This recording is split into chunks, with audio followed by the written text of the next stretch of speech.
Hello साथियों, नमस्कार। Exam दृष्टि में आपका स्वागत है। मैं हूं के आर सुमन। आज हम लोग बात करेंगे बीपीएससी के बारे में। यदि आपका सपना है कि बिहार में आप एक बड़का अधिकारी बन जाओ, यानी बड़ा अधिकारी बन जाओ, तो यह वीडियो आप लोगों के लिए है। यदि आपका सपना है कि बिहार में आप एसडीएम बन जाओ, तो यह वीडियो आप लोगों के लिए है। यदि आपका सपना है कि बिहार में आपको एक डिप्टी एसपी की पद मिल जाए और बढ़िया सी पुलिस की गाड़ी मिल जाए और भौकाल रहे, तो यह वीडियो आपके लिए है। इस वीडियो को पूरा देखेंगे तो आपको पता चलेगा कि आखिर क्या क्या करना पड़ेगा हमें बिहार में एसडीएम बनने के लिए। बहुत सारे छात्र और छात्राएं ऐसे होते हैं कि बिना एग्जाम का पैटर्न और सिलेबस जाने हुए भी इस परीक्षा का फॉर्म भर देते हैं, लेकिन होता क्या है कि फिर सिलेक्शन होता नहीं है ना। वो सिलेक्शन हो क्यों नहीं रहा है? क्योंकि आपको इस परीक्षा का पैटर्न और इसका सिलेबस नहीं पता है। जब तक हम किसी परीक्षा का पाठ्यक्रम नहीं जानेंगे, तब तक उस परीक्षा में पास होना मुश्किल ही नहीं बल्कि नामुमकिन है। तो आइए हम आज सारी बातों पे बात करेंगे, सारे पहलुओं पे बात करेंगे, लेकिन उसके लिए जरूरी है कि आप पूरी वीडियो को देखें। एक एक चीज को बिल्कुल बारीकी से हम चर्चा करेंगे।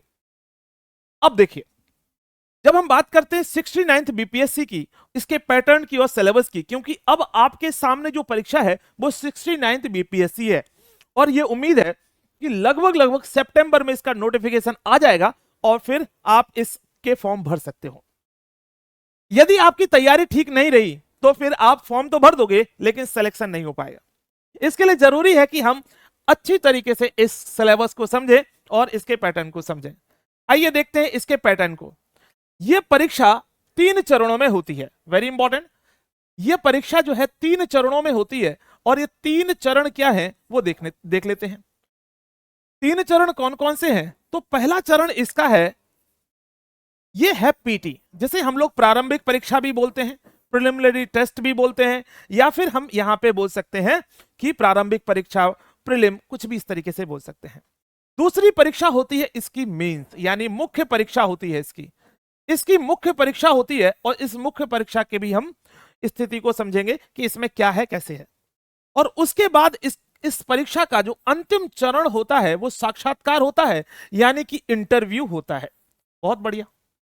अब हम इन सारे चरणों को एक एक करके समझेंगे। आप चाहें तो इन सबको लिख सकते हैं और अपने जो स्टडी टेबल है उसके पास चिपका लेंगे। अपने हैंड रिटन जो नोट्स होते हैं या आपने जो हाथ से लिखा होता है ना, उसकी सबसे ज्यादा महत्व होता है। ठीक है। अब प्रारंभिक परीक्षा कितने नंबर की होगी गुरुजी?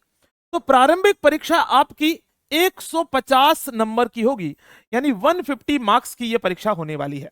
कितने नंबरों की? 150 नंबरों की। गुरुजी यह बता दो कि इसमें कितने प्रश्न पूछे जाएंगे?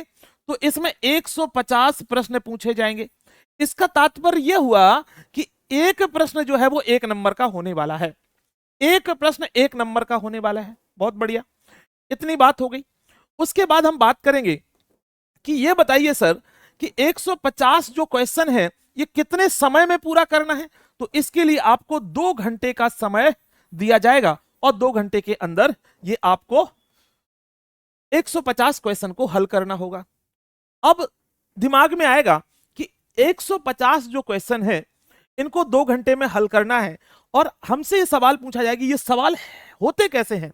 क्या इनको लिखना होता है या ऑब्जेक्टिव होता है? तो जी सुनिए, ये प्रश्न सारे के सारे वैकल्पिक होते हैं, यानी ऑब्जेक्टिव टाइप के क्वेश्चन होते हैं। Very important. ऑब्जेक्टिव टाइप का मतलब क्या है? ऑब्जेक्टिव टाइप का मतलब यह है कि आपको ऑप्शंस दिए रहेंगे, A B C D E, इस तरीके से आपको ऑप्शन दिए रहेंगे और इनमें से आपको सही उत्तर का चयन करना होगा, जो भी इसका सही आंसर है। बहुत बढ़िया। यदि आप सही उत्तर चयन करते हैं, बहुत इंपॉर्टेंट बात सुनना, क्योंकि ये इस बार से शामिल कर दिया इस परीक्षा में, जिसे हम लोग नेगेटिव मार्किंग कहते हैं, इसी बार से शामिल किया है इसको। तो नेगेटिव मार्किंग पहले इस परीक्षा में नहीं हुआ करती थी, लेकिन अब इसमें नेगेटिव मार्किंग जोड़ दी, तो उसको समझने का प्रयास करते हैं क्या है। नेगेटिव मार्किंग से तात्पर्य यह है कि मान लो ये 5 ऑप्शन आपको दिए हैं और मान लो इसका उत्तर ए है और आप भी उत्तर इसका मान लो इसका उत्तर ए या बी, वट कुछ भी, मान लो इसका उत्तर बी है और आपने भी उत्तर बी दे दिया, तो आपको मिल जाएगा 1 नंबर। आपको 1 नंबर मिल जाएगा, इसका 1 नंबर मिल जाएगा, क्योंकि 150 क्वेश्चन है और 150 जो है मार्क्स है, तो एक प्रश्न का 1 नंबर मिल जाएगा आपको। मान लो क्वेश्चन नंबर 1 था ये और क्वेश्चन नंबर 2 कर दिया आपने गलत। मान लो ये क्वेश्चन नंबर 2 था, उसको गलत कर दिया, तो ऐसी स्थिति में अब आप पर क्या किया जाएगा, नेगेटिव मार्किंग लगाई जाएगी। यानी आपने जो सही किया है उसमें से कुछ नंबर काट लिए जाएंगे। अब बात पूछी गई कि कितने काट लिए जाएंगे, तो 1/4 नंबर काट लिया जाएगा। अब 1/4 कितना होगा गुरुजी, 1 का 1/4 होगा 0.25, यानी कि आपसे सही अंकों में से जो गलत उत्तर दिया उसके अंक काट लिए जाएंगे, कितने, 0.25, 1/4 नेगेटिव मार्किंग इसे कहते हैं। इसका तात्पर्य दूसरे शब्दों में यह हुआ, बिल्कुल आसान भाषा में हम समझें, इसका मतलब यह है कि यदि आप एक क्वेश्चन सही कर देते हो और 4 क्वेश्चन गलत कर देते हो, एक क्वेश्चन सही कर देते हो और 4 क्वेश्चन गलत कर देते हो, तब आप क्या होते हैं, 1 नंबर सही का मिल गया और 4 जो क्वेश्चन आपने गलत कर दिए इन सबको मिलाकर के 1 नंबर इसका कट जाएगा, यानी अब आपके 0 नंबर हो जाएंगे। ठीक है, ये होती है नेगेटिव मार्किंग। आसान भाषा में समझ ली। अब सुनना, बहुत आसान सी बात। तो ये हो गई हमारी प्रारंभिक परीक्षा। अब आपके दिमाग में आएगा सर कितने नंबर लाने हैं मुझे, है ना, इस परीक्षा में मुझे कितने नंबर लाने हैं जिससे कि मैं सिलेक्ट हो जाऊं, प्रीलिम हमारा क्वालिफाई हो जाए। क्योंकि आपको पता होगा बिहार में लड़कियों के लिए स्पेशली यदि आप पीटी पास कर लेते हो बीपीएससी का, तो आपके लिए 50,000 रुपए मिलते हैं। वो किस लिए, ताकि आप मेंस की तैयारी करो। 50,000 रुपए। सो मेरा आप लोगों से निवेदन है, जो महिलाएं हैं, खासतौर पे लड़कियां हैं, उनको तो फॉर्म भर देना चाहिए और तैयारी शुरू कर देना चाहिए। जब सरकार इतना सपोर्ट कर रही तो आप क्यों नहीं कर रहे हैं काम। लड़कियों की कट ऑफ भी कम जा रही है, लड़कियों के लिए वहां पे सबसे ज्यादा रिजर्वेशन, 35% रिजर्वेशन है आपको, तो आप उसका फायदा उठाइए। इतनी बात मैं कह सकता हूं, एग्जाम दृष्टि इतना कमिट कर सकता है कि जो भी फीस लग रही है लड़कियों को हमारी तरफ से 50% फीस का भी ऑफ रहेगा। हम इस परीक्षा को आगे इस समझते हैं, इस पैटर्न को। ठीक है, सो प्रारंभिक परीक्षा के हमने पैटर्न की बात की। अब हम बात करेंगे मुख्य परीक्षा के, फिर उसके बाद हम सिलेबस देखेंगे एक एक करके। ठीक है, सो अब हमने प्रारंभिक परीक्षा की बात कर ली, अब हम बात करते हैं मुख्य परीक्षा की। मुख्य परीक्षा में क्या पूछा जाना है, क्या है मुख्य परीक्षा की स्थिति, एक एक करके हम देखते हैं। मुख्य परीक्षा, इसे हम मेंस एग्जामिनेशन कहते हैं। मेंस एग्जामिनेशन की कहानी है कि इसमें आपसे जीएस के 2 पेपर होंगे। इसे एक को हमने GS1 कहा और एक को हमने GS2 कहा। बहुत बढ़िया। उसके बाद एक पेपर आपका होगा निबंध का, जिसे हम लोग ऐसे राइटिंग कहते हैं या निबंध आप लिख सकते हो हिंदी में, निबंध। ठीक है, सो निबंध का होगा, और एक जनरल स्टडी 1 और जनरल स्टडी 2। ये दोनों के ये तीनों के तीनों पेपर कितने कितने नंबर के होंगे, 300 नंबर के होंगे। ये भी 300 का होगा, ये भी 300 का होगा, और ये भी 300 का होगा। बहुत बढ़िया। इसके बाद आपसे 2 प्रश्न पत्र मेंस में ऐसे होते हैं जो कि केवल क्वालिफाइंग होते हैं। पहले ऑप्शनल हुआ करता था एक, जिसके नंबर जोड़े जाते थे, लेकिन ऑप्शनल को लेकर काफी विवाद था कि किसी ऑप्शनल में बहुत ज्यादा नंबर मिल रहा है, किसी में कम मिल रहा है। इन सारे विवादों को हटाते हुए ऑप्शनल को बना दिया ऑब्जेक्टिव और ऑप्शनल, और उसके मार्क्स नहीं जोड़े जाएंगे आपकी मुख्य परीक्षा के फाइनल जो मेरिट बनेगी। यानी वो सिर्फ क्वालिफाइंग हो गया, यानी आपको मात्र उसमें क्वालिफाई करना है। और उसमें भी अलग अलग कैटेगरी वाइज है कि जैसे जनरल कैटेगरीज को 40% मार्क्स लाना है क्वालिफाई करने के लिए, और वो उसमें भी ऑब्जेक्टिव क्वेश्चन पूछे जाएंगे, अभी उस पर भी चर्चा करेंगे। तो यहां पे एक पेपर होगा आपका हिंदी का, और ये हिंदी का पेपर भी आपको क्वालिफाई करना है, और ये 100 नंबर का पेपर होगा, 100 मार्क्स का पेपर होगा, और 100 मार्क्स में से आपको केवल 30 नंबर लाना है। 30 नंबर तो किसी के आ जाएंगे भाई साहब, ऐसा क्या है, बहुत आसान है, कोई दिक्कत नहीं, हलवा पूड़ी खाएंगे हम लोग। उसके बाद नेक्स्ट जो है वो कौन सा है, वो है आपका ऑप्शनल का पेपर, जिसे हम लोग वैकल्पिक विषय बोलते हैं या फिर ऑप्शनल। सो ऑप्शनल के पेपर भी कैसे होंगे, ये भी क्या हो गया, क्वालिफाई करना है, बस इसके नंबर कहीं नहीं जोड़े जाएंगे, इसको क्वालिफाई करना है, मिनिमम नंबर लाना है जितना बोला गया है, बस उससे ज्यादा नंबर ले भी आओगे उसका कोई फायदा होने वाला है नहीं। ठीक, ये पेपर कैसा होगा, इसको लिखना होगा। क्या होगा, लिखना होगा, ये पेपर लिखना होगा, लिखित होगा। ये पेपर भी लिखित होगा, ये पेपर भी लिखित होगा, यानी ये भी लिखित, ये भी लिखित, ये भी लिखित, और हिंदी भी लिखित। लेकिन जब ऑप्शनल पेपर की हम बात करेंगे तो इस पेपर पे आपको सिर्फ और सिर्फ ऑब्जेक्टिव क्वेश्चन पूछे जाएंगे जैसे जीएस में पूछे जा रहे थे। यानी आपको एबीसीडी में से चुनना है कि कौन सा सही है कौन सा गलत है। तो यहां पे एक बहुत अच्छी बात हो गई, ठीक है, यहां पे एक बहुत अच्छी बात हो गई। तो ये हमारा क्या पैटर्न। उसके बाद इस परीक्षा का अंतिम पड़ाव जो आता है वो आता है इंटरव्यू। इस परीक्षा का जो अंतिम पड़ाव आता है वो इंटरव्यू। देखिए एक बात समझ लीजिए, यदि आप लोग वाकई में कोई पढ़ना चाह रहा है ना, तो इंटरव्यू कितने का होगा, 120 नंबर का। यदि वाकई में आप सीरियस होकर तैयारी करना चाह रहे हैं तो एग्जाम दृष्टि आपके साथ है, हमारी पूरी टीम आपके साथ है, कंप्लीट प्रिपरेशन कराने के लिए पूरी टीम आपके साथ है। और आपको एक एक टॉपिक पे एक एक पॉइंट पे तैयारी कराई जाएगी, ठीक है। यदि आप इस पूरे बैच और सबकी जानकारी लेना चाहते हैं तो आप हमारा नंबर नोट कर सकते हैं चाहे तो, और इस नंबर पे आप कॉल कर सकते हैं।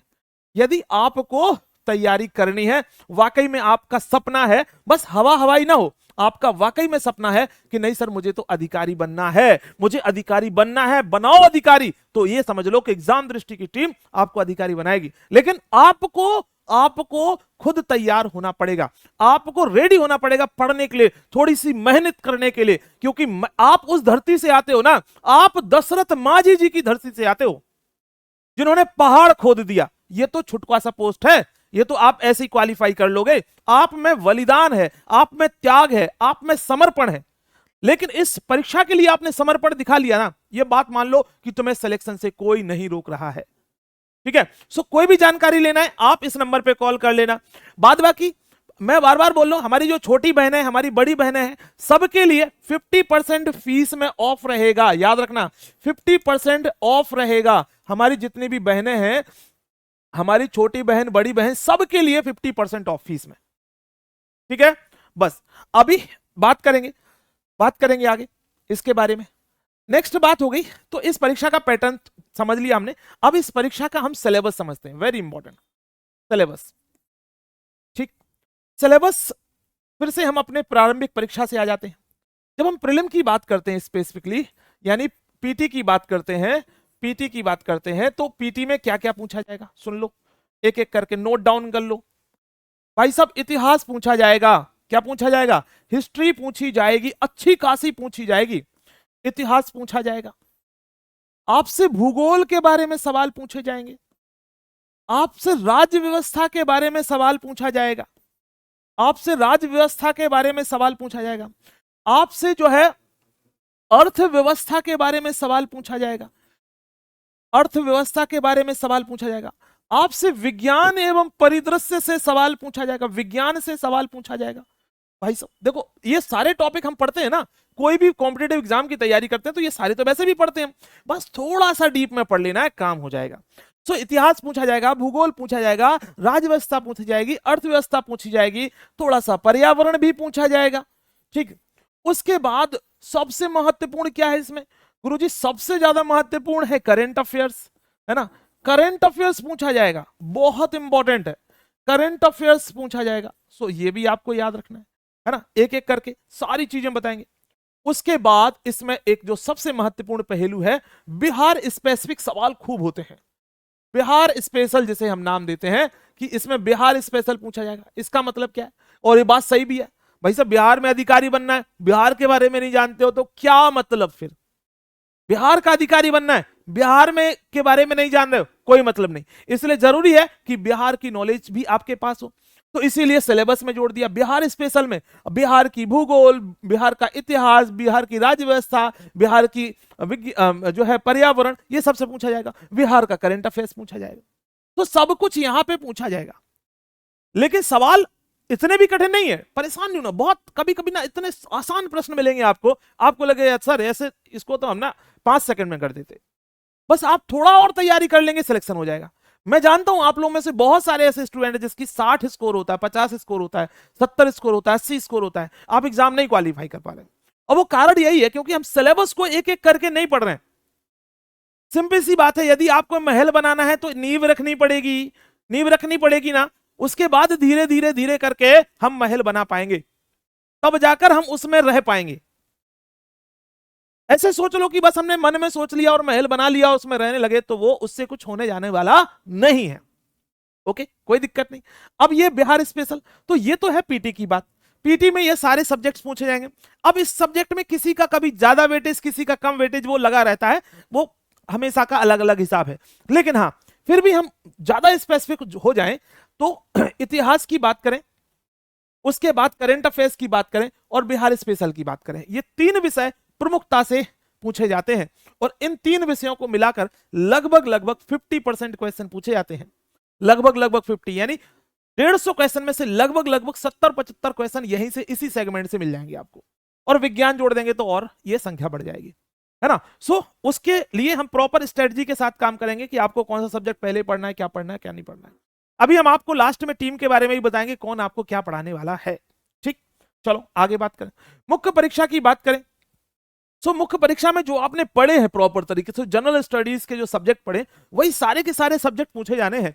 लेकिन बस इसमें एक सब्जेक्ट एक्स्ट्रा जुड़ जाता है पेपर 2 में, जो आपसे एक सब्जेक्ट एक्स्ट्रा जुड़ जाता है जिसको हम लोग स्टैट्स बोलते हैं, वो आपसे पूछा जाएगा।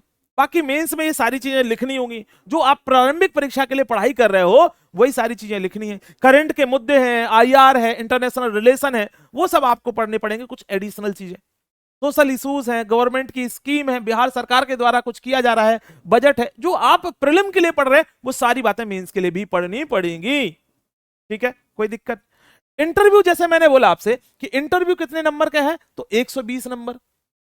तो इस तरीके से यदि आपसे सवाल कोई पूछे कि ये बताओ इस परीक्षा में मेरिट कितने नंबर पे बननी है, तो आपको पता है कि GS1, GS2 और ऐसे तीनों मिलाकर 300 नंबर हमने बताए थे। तो यानी 900 नंबर तो ये हो गए सीधे सीधे, और प्लस 120 नंबर इंटरव्यू के, यानी 1020 नंबर जो है आपकी इसमें से मेरिट बननी है।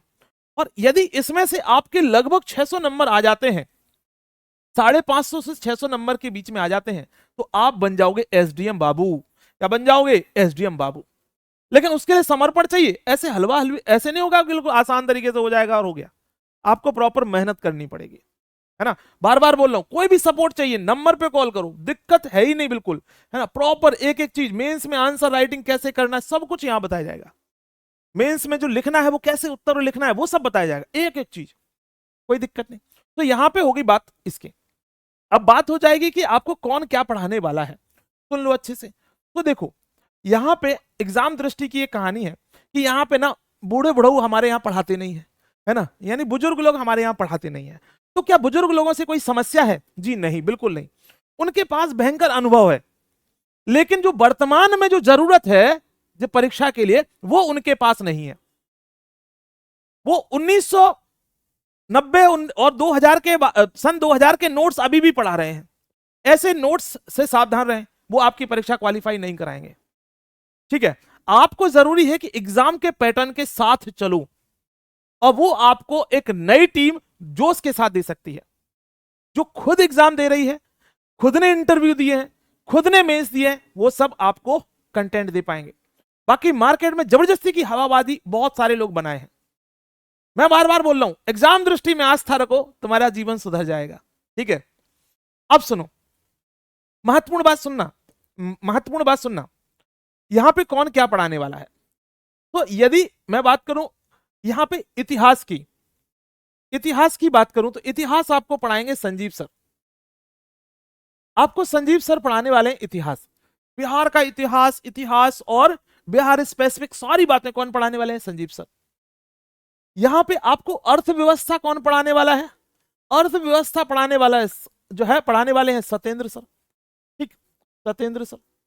आपको पॉलिटी कौन पढ़ाने वाला है, यानी राज्य व्यवस्था पढ़ाने वाला कौन है? मैं पढ़ाऊंगा खुद, आपको एक एक चीज पढ़ाऊंगा, है ना। सो यानी कि राज्य व्यवस्था कौन पढ़ाएगा आपको? राज्य व्यवस्था पढ़ाऊंगा मैं, यानी KR सुमन सर पढ़ाएंगे आपको। ठीक है, KR सुमन पढ़ाएगा। उसके बाद विज्ञान कौन पढ़ाएगा? भाई विज्ञान बहुत इंपॉर्टेंट टॉपिक है, अमन सर पढ़ाएंगे। अभी यूपी PCS में उनके द्वारा पढ़ाए गए सेम के सेम क्वेश्चन आप देख सकते हो, तो ये अमन सर पढ़ाएंगे।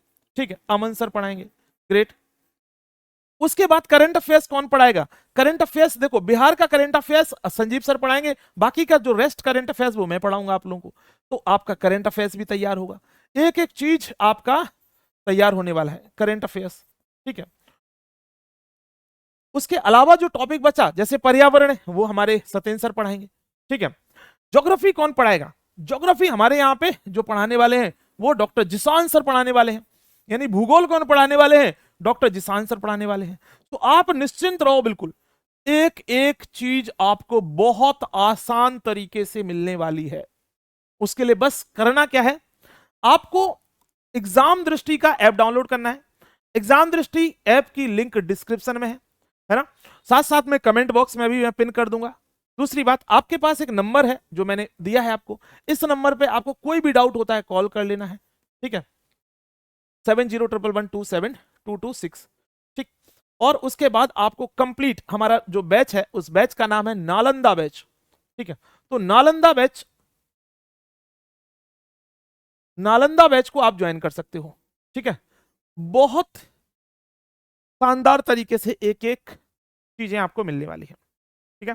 तो यदि फिर भी आपको कोई डाउट है तो आप कमेंट बॉक्स में अपने कमेंट को छोड़ दो, हम आपके साथ बात करेंगे अपने नंबर को, या फिर मैं अपना नंबर वहां पे छोड़ दूंगा तो आप हमें उस पर कॉल करके बात कर सकते हैं। धन्यवाद, जय हिंद, जय भारत, थैंक यू।